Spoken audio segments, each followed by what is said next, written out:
రంగారెడ్డి జిల్లా కోహెడలో అంతర్జాతీయ స్థాయిలో పండ్ల మార్కెట్ నిర్మాణానికి కేబినెట్ ఆమోదం తెలపడంపై హర్షం వ్యక్తం చేసింది పాలకవర్గం. సీఎం రేవంత్ రెడ్డికి కృతజ్ఞతగా ఆయన చిత్రపటానికి వివిధ రకాల పండ్ల రసాలతో మార్కెట్ చైర్మన్ మధుసూదన్ రెడ్డి రైతులు అభిషేకం చేశారు.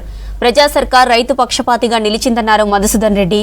239 ఎకరాల్లో పండ్ల మార్కెట్ నిర్మాణానికి ఆమోదం తెలపడం సంతోషంగా ఉందని చెప్పారు. గత సర్కారు చేసిన తప్పిదాల వల్ల రైతులు నష్టపోయారన్నారు.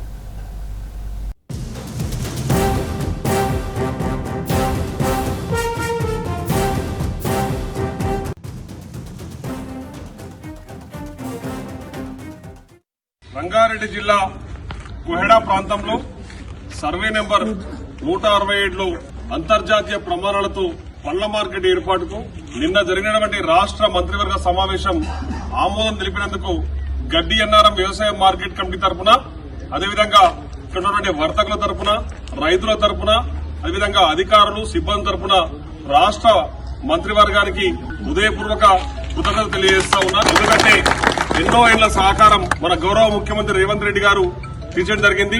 రైతు పక్షపాతిగా మరొకసారి ఈ రాష్ట్ర ప్రభుత్వము ఈరోజు మరి ఉన్నదని చెప్పేందుకు ఇది మంచి ఉదాహరణ అని చెప్పి తెలియజేస్తా ఉన్నా.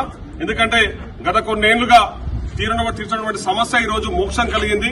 గడ్డి అన్నారం వ్యవసాయ మార్కెట్ ని కోయడకు షిఫ్ట్ చేయడంలో గౌరవ రాష్ట్ర ప్రజాప్రభుత్వము ముఖ్యంగా రేవంత్ రెడ్డి గారు, అతి ముఖ్యంగా మన రాష్ట్ర వ్యవసాయ శాఖ మంత్రి తుమ్మల నాగేశ్వరరావు గారు ప్రత్యేక చొరవ తీసుకుని ఈ రోజు మరి కోయడా ప్రాంతానికి త్వరలో మరి మార్కెట్ భూమి పూజ కూడా రాబోతుందని చెప్పేసి నేను తెలియజేస్తా ఉన్నా.